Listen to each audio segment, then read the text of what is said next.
क्या ऐसा भी कभी हो सकता है कि कोई भी किंग या कोई भी एम्पेरर किसी विशेष क्षेत्र को जीतकर और फिर बोले कि मैं यहाँ शासन नहीं करूंगा, उसके बाद से धर्म के रास्ते पर चलूंगा, लोगों की सेवा करूंगा? क्या कोई ऐसा हो सकता है? बिल्कुल नहीं, इतिहास में ऐसा तो देखने को नहीं मिला। लेकिन ऐसा भी एक शासक थे जिनका नाम था अशोक। अशोक कलिंग के युद्ध जीतने के बाद से, जो उनके दादा चंद्रगुप्त मौर्य भी नहीं जीत पाए थे, उस क्षेत्र को जीतने के बाद से और उस क्षेत्र को जीतकर फिर से अशोक ने यह निर्णय लिया कि मैं अब कोई भी युद्ध नहीं करूंगा, किसी भी क्षेत्र पर आक्रमण नहीं करूंगा, किसी भी क्षेत्र में जाकर लोगों का खून नहीं बहाऊंगा। इसके पीछे का कारण क्या है, हम लोग जानने की कोशिश करेंगे। Hello dear lovely colleagues, I am Aarvi, let's get started.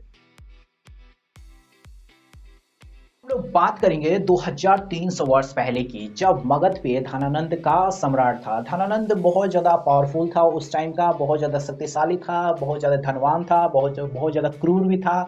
और उसके आसपास दो चार महिलाएं, दो चार लड़कियां हमेशा भिड़ी रहती थी, माने आसपास हमेशा खड़ी रहती थी, हमेशा उसको एकदम प्रोटेक्शन देती थी। जैसे कि 21st सेंचुरी में सबसे बड़े बिजनेसमैन विजय माल्या को आप कहीं भी देखोगे तो जो चार लड़कियां आसपास उसके चारों तरफ भिड़ी नहीं।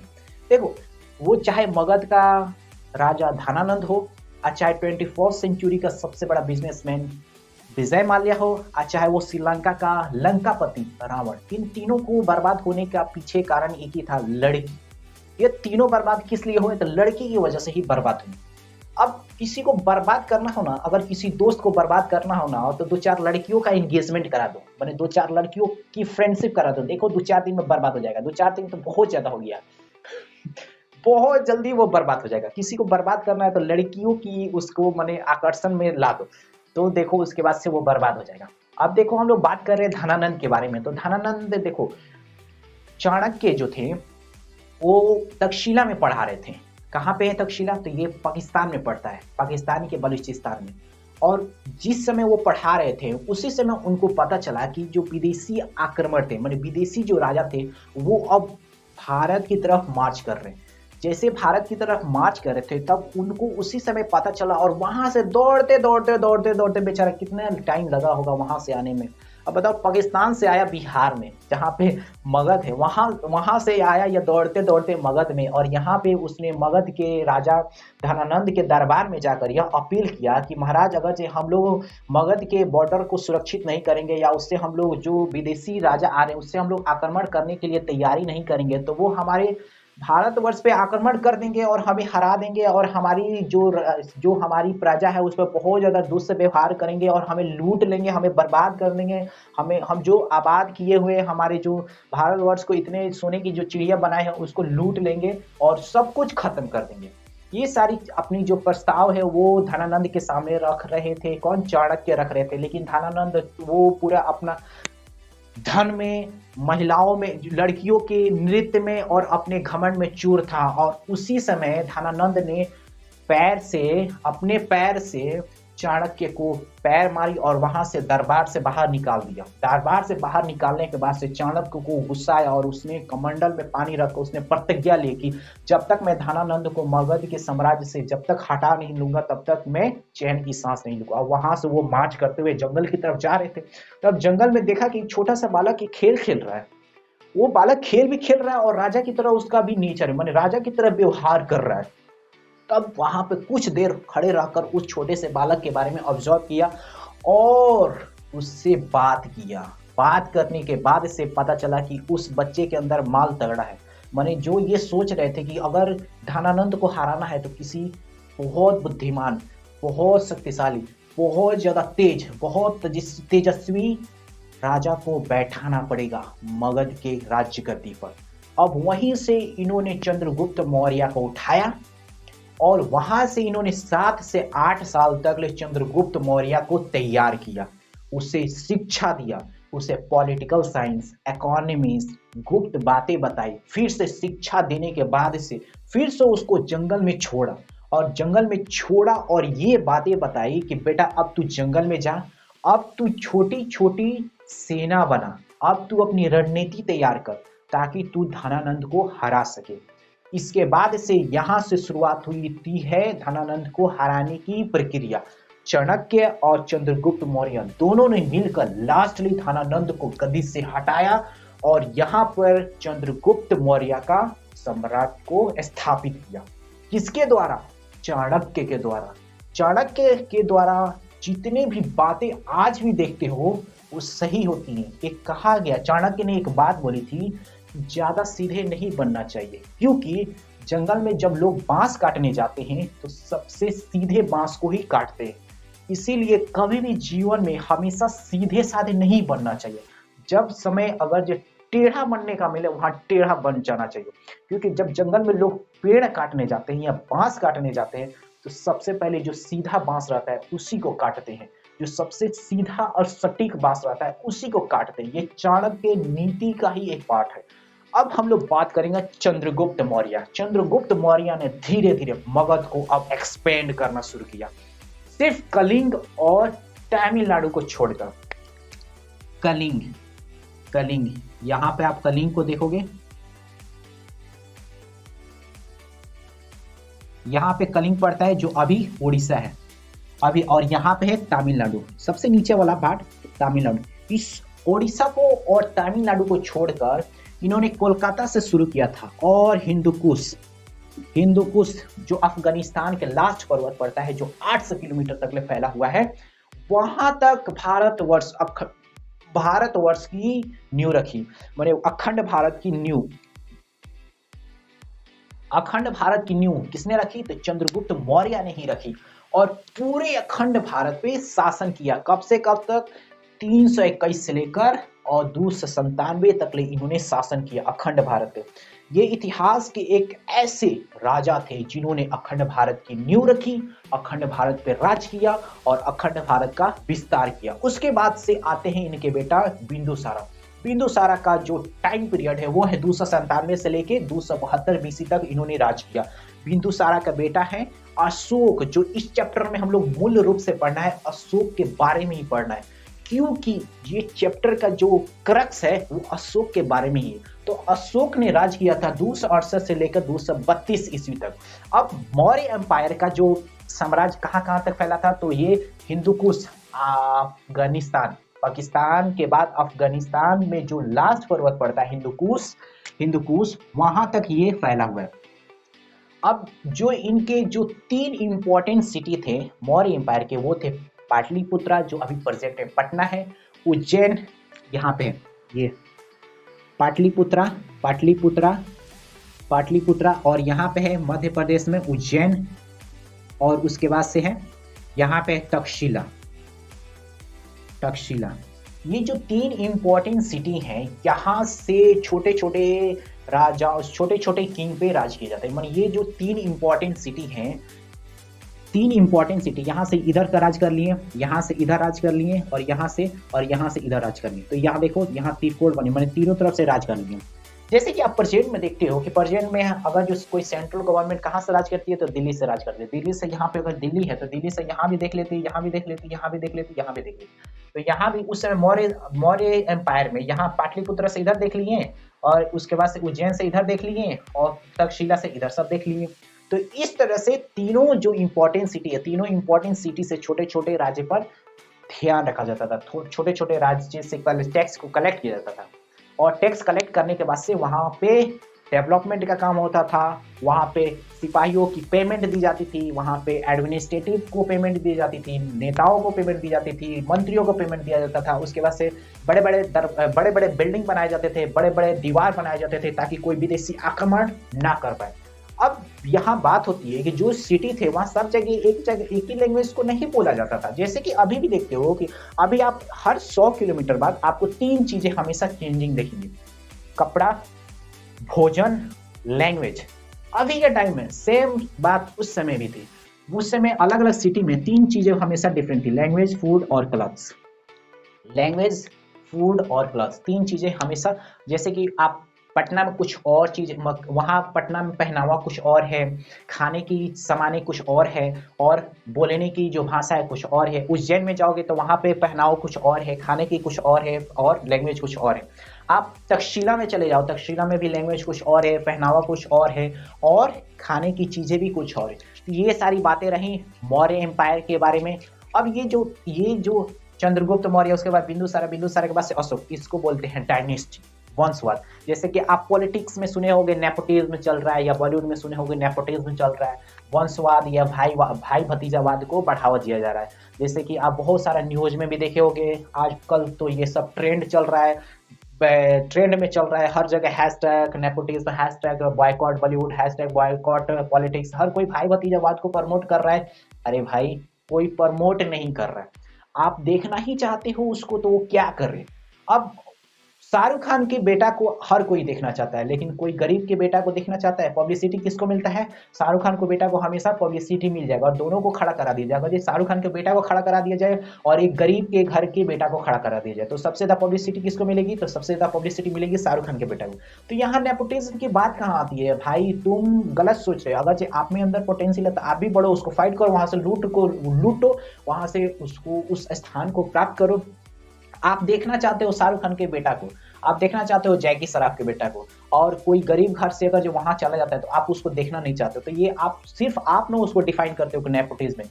आप देखना भी चाहते हो, आप उसको प्रोटेस्ट भी करते हो, आप उसको हैशटैग करते हो कि बॉयकॉट। तो ये दोनों काम एक साथ नहीं ना हो सकती है। आप अपने आप को सुधारो। आप जिस जगह भी हो, माने आप जहां भी हो, जिस जगह हो, जिस सिचुएशन में हो, जिस कंडीशन में हो, जिस प्लेस में हो, आपको कुछ ना कुछ करना पड़ेगा, तभी आप लोगों की नजर में आ सकते हो।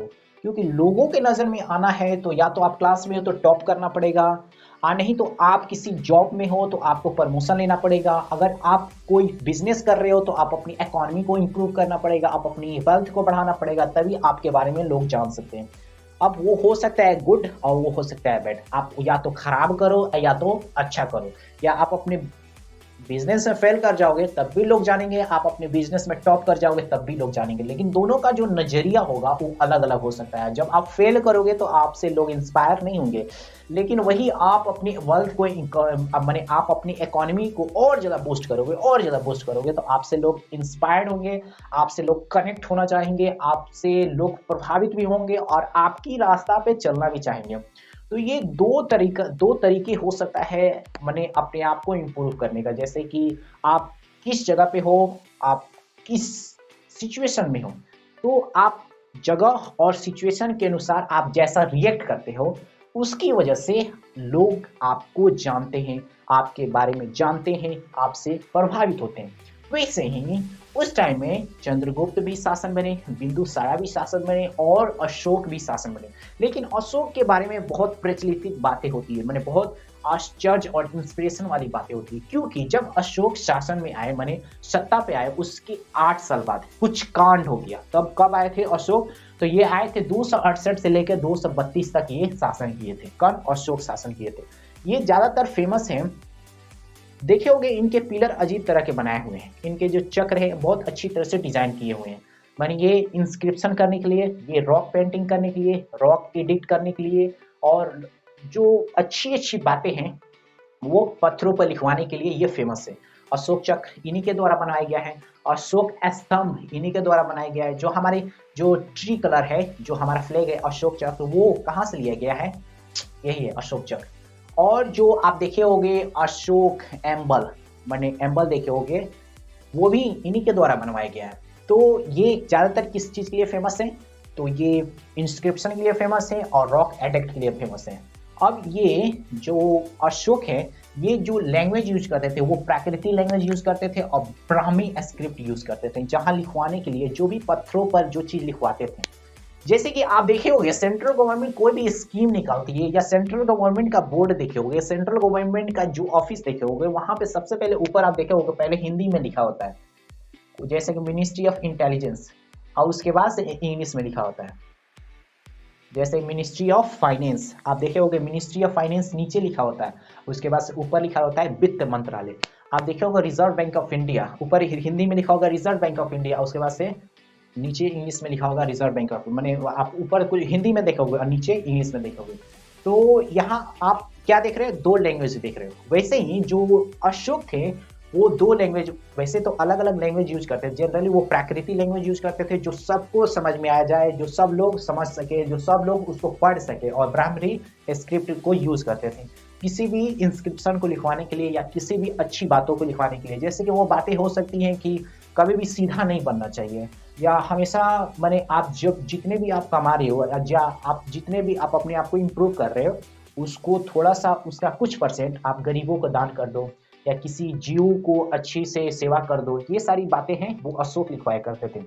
अब बात करते हैं 261 में बहुत बड़ी घटना होती है किसके साथ, तो अशोक के साथ। घटना तो नहीं कह सकते हैं, ये जब राज्य गद्दी पर आए, राज्य गद्दी पे आने के 8 साल बाद, 68 में आए और 61, उसके बाद से 7 से 8 साल बाद, 8 साल बाद इन्होंने युद्ध लड़ा। कहाँ का, कलिंग का।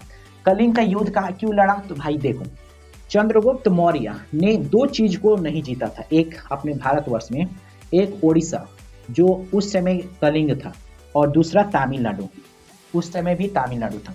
तमिलनाडु को और कलिंग को नहीं जीता था, तो ये कलिंग पर आक्रमण किए 261 में और जीत भी गए। आक्रमण करने के बाद और जीतने के बाद से जो दृश्य था इनको बहुत ज्यादा प्रभावित किया, क्योंकि जब ये जीते वहां पर 1 लाख लोग मरे हुए थे, 1.5 लाख से ज्यादा लोग खून से लथपथ थे।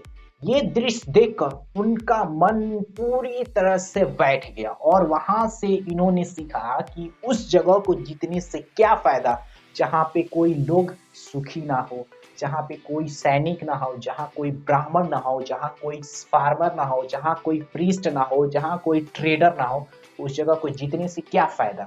जैसे कि आप किसी क्लास में हो, उस क्लास में अगर कोई लड़की ना हो तो उस क्लास में बैठने से क्या फायदा।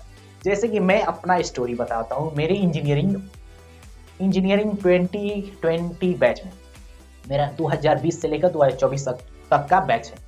उसमें इलेक्ट्रिकल है, मैकेनिकल है, सिविल है, और उसके बाद से सिविल, उसके बाद से सीएससी है। तो सीएससी में 60 स्टूडेंट है, माने 60 से 60 स्टूडेंट हैं। तो 60 स्टूडेंट में उसमें 30 लड़कियां हैं और 30 लड़के हैं। तो इसका मतलब ये हुआ कि एक लड़की पर एक लड़का। तो वहां पे लड़कों का मन बहुत ज्यादा लगता होगा, पढ़ने में भी मन लगता होगा, प्रेजेंटेशन शो करने में भी मन लगता होगा, और अपना रुतबा दिखाने में भी मन लगता होगा। अब बात करते हैं इलेक्ट्रिकल इंजीनियरिंग, जो मेरा एक्सट्रीम है। इलेक्ट्रिकल इंजीनियरिंग में मुश्किल से 12 लड़कियां हैं और लड़के कितने हैं, तो 48 लड़के हैं। इसका मतलब कितना हो गया, एक लड़की पे कितना हो गया, 4 लड़का, एक लड़की पे 4 लड़का है। अब बात करते हैं मैकेनिकल के। तो मैकेनिकल में मुश्किल से 2 लड़कियां हैं और लड़के कितने, 58 लड़के। वहां देखो कितना कंपटीशन है। और सिविल की बात करते हैं तो सिविल में एक लड़की और 60 लड़के, माने 59 लड़के, मतलब एक लड़की पे 59 लड़का। तो वहां पर देखो कितना ज्यादा कंपटीशन है, वहां पर प्रेजेंटेशन कितना ज्यादा है। वैसे ही वहां पे जैसे कलिंग के युद्ध जीतने के बाद से अशोक को लगा कि यार अब मजा नहीं आ रहा है। वो बहुत ज्यादा दुखी फील कर रहे थे कि यार जीतने से क्या फायदा, उस जगह को जहाँ पे लोग मरे मरे पड़े हुए हों, जहाँ पे सुख शांति ना हो, उस जगह को जीतने से क्या फायदा। तो वहां से वो बहुत ज्यादा कुछ सीखे। उसके बाद से उस जगह से एक प्रतिज्ञा लिए, मैंने एक तरह से वहां से प्लेज लिए कि अब भविष्य में, अब फ्यूचर में ना मैं युद्ध लड़ूंगा, ना मैं किसी से आक्रमण करूंगा, ना किसी को मैं चोट पहुंचाऊंगा, और ना मैं किसी को दुखी देखूंगा। ये उन्होंने प्लेज लिया। वहां से प्लेज लेने के बाद से अब वो चले गए अपने क्षेत्र में और लोगों की सेवा करने लगे। लोग सेवा भी किए, और वो क्या क्या चीजों को नहीं मानते थे। तो अशोका वो भगवान के पूजा में विश्वास नहीं करते थे। या आप देखे होंगे कि अभी बड़े बड़े मंदिरों पे आप देखे होंगे कि जानवरों को काटा जाता है, बलि दिया जाता है, उस पर भी विश्वास नहीं करते थे, उसको वो बहुत गलत मानते थे। जैन धर्म और बौद्ध धर्म भी इसके बहुत ज्यादा खिलाफ था, सेक्रीफाइसेस को लेकर, माने किसी भी जानवरों को बलि के लेकर, बलि देने के लेकर बहुत, माने इस पे जैन धर्म में भी बहुत आवाज उठी, बौद्ध धर्म में भी बहुत आवाज उठी। और आप जरा सोचो कि अगर कोई गॉड है तो वो गॉड चाहेंगे कि उनके सामने उनके पुत्री, माने अगर जो आप पेरेंट्स हो तो चाहोगे कि आपके बेटे का सर को आपके सामने काटा जाए, बिल्कुल नहीं चाहोगे। तो जैन धर्म की बातें और बौद्ध धर्म की बातें बिल्कुल सही है कि अगर भगवान इस दुनिया में है तो वो बिल्कुल भी नहीं चाहेंगे कि उनके बच्चों को उनके बच्चों को कष्ट पहुंचाया जाए। उनको खुश करने के लिए जानवरों की बलि दी जाए उनके सामने। वो कोई भी गॉड नहीं चाहेंगे या कोई भी पेरेंट्स नहीं चाहेंगे। तो अशोक भी सेक्रीफाइसेस को प्रमोट नहीं करते थे, वो किसी भी गॉड को नहीं मानते थे। लेकिन हाँ, ये है कि वो बौद्ध धर्म की बातों को बहुत ज़्यादा फॉलो करते थे, बौद्ध धर्म की बातें बातें मानते भी थे। बौद्ध धर्म की जितने भी उनमें मैसेज थे उसको अलग अलग पत्थरों पर लिखवाया भी करते थे।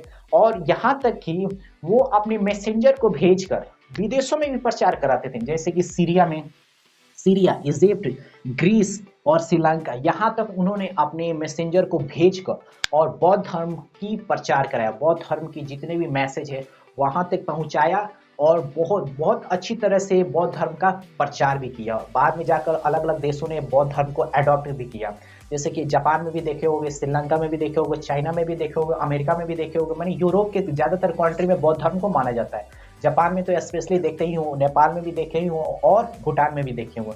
भारत में भी बौद्ध धर्म को बहुत ज़्यादा अच्छी तरह से माना जाता है। तो ये रहा अशोक के बारे में, जितने भी फैक्ट्स हैं वो सारे आपको बहुत अच्छी तरह से मिल गए। Thank you very much.